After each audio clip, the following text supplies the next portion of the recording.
С давних времен и по сей день человечество интересовал вопрос, существуют ли оборотни в нашем реальном мире. По легендам и преданиям, оборотни действительно существуют, и это может быть абсолютно любой человек, который живет на нашей планете. Но все эти рассказы всегда были окутаны тайной, как и история про нашего существа. В европейских легендах вервольфы упоминаются очень часто, но в Америке это особый случай. Призраки, полтергейсты, медиумы – этого сколько угодно, но легенда о мичиганском оборотне – это что-то иное. Довольно-таки сомнительная и запутанная история, выслушав которую, вопросов станет только больше. И если ты готов к этому, тогда я начинаю. В 2004 году жена фермера Эмма приобрела коробку разного хлама на гаражной распродаже в Мичигане. Гаражные распродажи – самое обычное явление в американской жизни. Когда хозяевам хочется избавиться от ненужных или старых вещей, их просто выставляют перед гаражом, и всякий желающий может купить что-нибудь буквально за копейки. Так продают мебель, одежду, бытовую технику, садовый инвентарь, посуду и многое другое. Мелкие вещи пакуют в коробки и пишут маркером всего за $3, и всегда находятся желающие заполучить целую кучу нужных и ненужных мелочей. Такую-то коробку с разнообразным барахлом и прикупила на распродаже Эмма. Дальше все разворачивалось как в кино, когда главный герой в старом бабушкином сундуке непременно обнаруживает что-нибудь таинственное. В коробке среди хлама была катушка кинопленки с этикеткой «Гейбл дело» и цифры. Цифры, скорее всего, были датой, фамилия же и имя ничего не говорили Эмме. Однако она была женщиной не только любопытной, но еще не ленивой, и попросила на прокат у соседа старый кинопроектор. Увиденное потрясло ее. Фильм оказался коротким, всего 3,5 минуты. Сначала идут обычные бытовые сцены: снегоход, человек, рубящий дрова, дворовая собака, Ford Pickup 1967 года выпуска. Судя по тому, что в некоторых эпизодах лежит снег, а в других нет, ролик был отснят не за один раз. Примерно через 2,5 минуты съемка ведется уже изнутри машины, наверное, из того же Форда. Камера видна в зеркале заднего вида, это старенькая камера 1960-х годов. Несколько секунд спустя оператор вдруг переводит камеру на животное, которое бежит по полю рядом с дорогой. Для того, чтобы лучше было видно, человек выходит из машины. Погоня длится недолго, около 23 секунд. Когда оператор наконец ловит странное существо в объектив, оно вдруг с огромной скоростью бросается к человеку. Изображение хаотично дергается, пасть и выпученный глаз заполняют весь экран, и камера падает на землю, продолжая работать. Эмма не сомневалась, что на пленке было заснято нападение мичиганского оборотня. Существа, похожего одновременно на собаку и на человека. Она отнесла находку диджею из Траверс-Сити, штат Мичиган, Стивену Куку, ведь он лучше всех разбирался в этой нашумевшей истории. Диджей, надо полагать, был сильно удивлен, получив пленку. Дело в том, что легенду про оборотня он и выдумал, произошло это в марте 1987 года. Стивен Кук работал тогда на радио и в конце марта как раз раздумывал, чтобы интересного придумать к 1 апреля. Он решил записать песню про оборотня и преподать ее как музыкальную обработку настоящей легенды.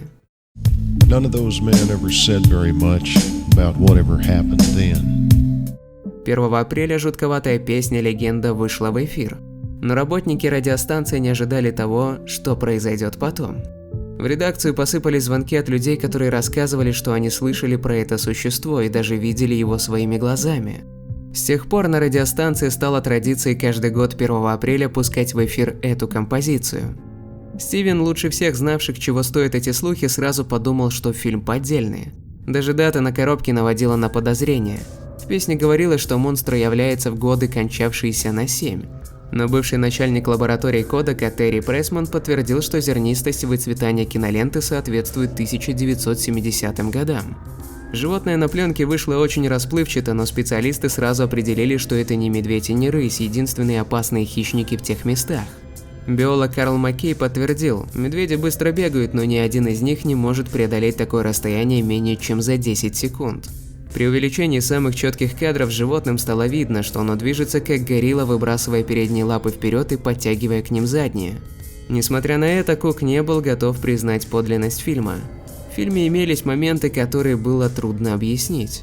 Например, зачем оператор вышел в поле, а не остался сидеть в машине? Почему он продолжал снимать, когда животное двигалось к нему с явно угрожающими намерениями? Если он был атакован и, как намекают мелькнувшие зубы, загрызен, почему нет никаких сведений о столь жутких смертях в 1970-е годы? Как нашли фильмы, если оператор был убит? А если он остался жив, почему не появился у журналистов, показывая свои раны и этот фильм? В общем, вопросов было очень много, но тем не менее. Фильм посмотрели десятки специалистов, но никто не нашел явных промахов, указывающих на подделку. Белое пятно, так озадачившее Стивена, могло быть игрой света и тени. Зоологи, включившись в дискуссию, выделили на стоп-кадрах типичные для крупных обезьян движения. Но крупные обезьяны в США не водятся. Так кто же это? Может, снежный человек? Неизвестно. Хотя Лорен Колман, ведущий американский криптозоолог, был настроен скептически. Происхождение фильма в лучшем случае туманно. Прошлые опыты, натренированные на фальшивках глаз, говорят, что здесь попахивает подделкой с ее многозначительными признаками вроде трясущей камеры и расплывчатого изображения. Теперь, пожалуй, пора перейти к истории и фактам. Существенным фактором для возникновения легенд об оборотнях являлось огромное количество волков в средневековой Европе. Они нападали не только на скот, их жертвами часто становились дети, одинокие путники и даже верховые. Особенно опасными волки становились зимой. Иногда на просторах Европы появлялись настоящие монстры наподобие волка-людоеда из Живодана, жертвами которого стали не менее 60 человек, в основном дети и женщины. Изворотливость и неуловимость зверя из Живодана и позволила предположить, что это был не простой волк, а оборотень. Во времена Инквизиции волк стал образом зла.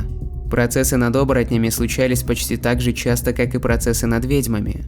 Если обвиняемый не признавался в оборотничестве, он подвергался пыткам до тех пор, пока не давал суду ожидаемые ответы. Требовалось признание, например, в том, что подсудимый получал дар от сатаны, мазь для превращения в оборотня. Под пытками люди оговаривали себя и близких, признаваясь в чем угодно. Первый процесс над оборотнем состоялся в 1521 году, затем последовали и другие. Так, в 1541 году обвиненный в убийствах крестьянин утверждал, что он оборотень и волчья шкура спрятана внутри его тела. Судьи, чтобы проверить утверждение, приказали отрубить ему руки и ноги.